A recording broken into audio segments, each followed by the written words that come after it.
আজ আমি আপনাদের একটা সেদ্ধ আলু ও সামান্য পরিমাণ মুগ ডাল দিয়ে দারুণ স্বাদের মুচমুচে বড়া বানানো দেখাবো। অল্প সময়ের মধ্যে বানানো যাবে, খেতে কিন্তু বেশ ভালো হয়। রেসিপিটা শেষ পর্যন্ত দেখার জন্য আপনাদের কাছে অনুরোধ রইল। ভালো লাগলে চ্যানেলটি সাবস্ক্রাইব করে নেবেন, পাশে থাকা বেল আইকনটি প্রেস করে নেবেন। আমি যখন নতুন কোনো রেসিপি আপলোড করব আপনাদের কাছে সবার প্রথমে পৌঁছে যাবে। বাড়িতে বানালে কমেন্ট বক্সে জানাতে একেবারেই ভুলবেন না খেয়ে আপনাদের কেমন লাগলো। তো চলুন এখন আমি একটা বড়া ভেঙে দেখাচ্ছি কতটা মুচমুচে হয়েছে। তো চলুন দারুণ স্বাদের বড়াগুলো বানানো শুরু করা যাক। ডালের পকোড়াটা বানানোর জন্য এখানে আমি 50 গ্রাম মুগ ডালকে 20 মিনিটের মতন ভিজিয়ে রেখেছিলাম। আর মুগ ডালগুলোকে জল দিয়ে পরিষ্কার করে ধুয়ে নিয়েছি। এখন এর মধ্যে দিয়ে দিচ্ছি দুটো কাঁচা লঙ্কা। এখন মিক্সিতে নিয়ে খুব ভালো করে পেস্ট করে নিতে হবে। মুগ ডাল ও কাঁচা লঙ্কাটাকে মিক্সির জারের মধ্যে নিয়ে নিয়েছি। এখন এর মধ্যে দিয়ে দিচ্ছি একটা সেদ্ধ আলু। আর আলুটাকে আমি আগে থেকেই সেদ্ধ করে ম্যাশ করে নিয়েছিলাম। এখন খুব ভালো করে পেস্ট করে নিতে হবে। এই সময় কিন্তু আমি জল দিচ্ছি না, এইভাবে একটু ঘন করেই পেস্ট করতে হবে। খুব ভালো করে পেস্ট করে নিয়েছি। এখন মিশ্রণটাকে এক সাইডে রেখে দিচ্ছি। এবার মিশ্রণটা মিক্সিং বোলের মধ্যে নিয়ে নিচ্ছি। এবার মিশ্রণটির মধ্যে দিয়ে দিচ্ছি 2 চামচ চালের গুঁড়ো। আর দিয়ে দিচ্ছি স্বাদ মতন লবণ। সামান্য পরিমাণ চিনি দিয়েছি। চিনিটা আপনারা চাইলে দিতে পারেন, নাও দিতে পারেন, তবে অল্প পরিমাণ চিনি দিলে পকোড়াগুলো কিন্তু খেতে বেশ ভালো লাগবে। এখন দিয়ে দিচ্ছি 1/2 চামচ চিলি ফ্লেক্স।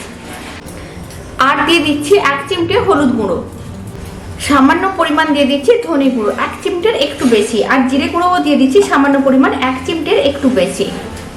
এখন দিয়ে দিচ্ছি 1/2 চামচ ভাজা মশলার গুঁড়ো। এখানে জিরে ও ধনেকে শুকনো খোলায় ভেজে গুঁড়ো করে রেখে দিয়েছিলাম, সেই ভাজা মশলার গুঁড়োটা অল্প করে দিয়ে দিয়েছি। এবার সমস্ত উপকরণগুলো একসঙ্গে খুব ভালো করে মিশিয়ে নিতে হবে।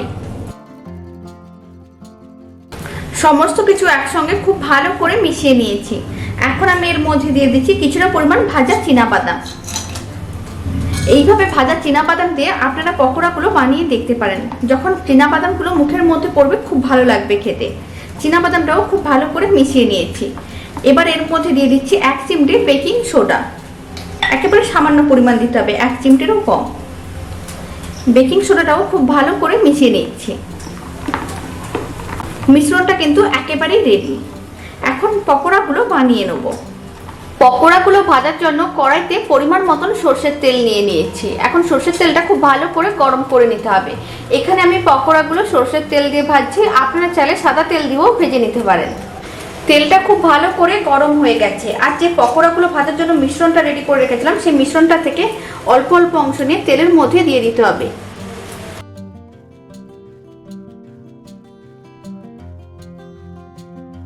বেশ কয়েকটি পকোড়া আমি তেলের মধ্যে দিয়ে দিয়েছি। এখন এইগুলোকে উল্টে পাল্টে লাল লাল করে ভেজে নিতে হবে। প্রথমে গরম তেলটা পকোড়াগুলোর উপরে এইভাবে একটু ছিটিয়ে দেবো, তাহলে দুদিকেই ভালো করে রান্না হয়ে যাবে।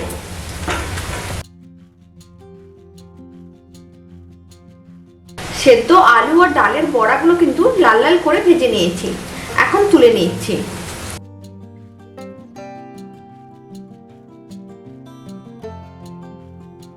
একইভাবে বাকি বড়াগুলোকেও তেলের মধ্যে দিয়ে দিচ্ছি। আর উল্টে পাল্টে লাল লাল করে ভেজে নিতে হবে।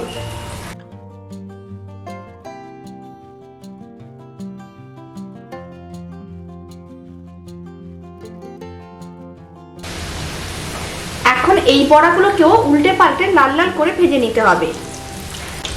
এই বড়াগুলোকেও উল্টে পাল্টে লাল লাল করে ভেজে নিয়েছি। এখন তুলে নিচ্ছি। একইভাবে সমস্ত সেদ্ধ আলু ও ডালের বড়াগুলো ভেজে নিয়েছি। রেসিপিটা শেষ পর্যন্ত দেখার জন্য আপনাদের অসংখ্য ধন্যবাদ। ভালো লাগলে চ্যানেলটি সাবস্ক্রাইব করে নেবেন, পাশে থাকা বেল আইকনটি প্রেস করে নেবেন। আমি যখন নতুন কোনো রেসিপি আপলোড করব আপনাদের কাছে সবার প্রথমে পৌঁছে যাবে। বাড়িতে বানালে কমেন্ট বক্সে জানাতে একেবারেই ভুলবেন না বড়াগুলো খেয়ে আপনাদের কেমন লাগলো। তো চলুন এবার আমি একটা বড়া ভেঙে দেখাচ্ছি কতটা মুচমুচে হয়েছে।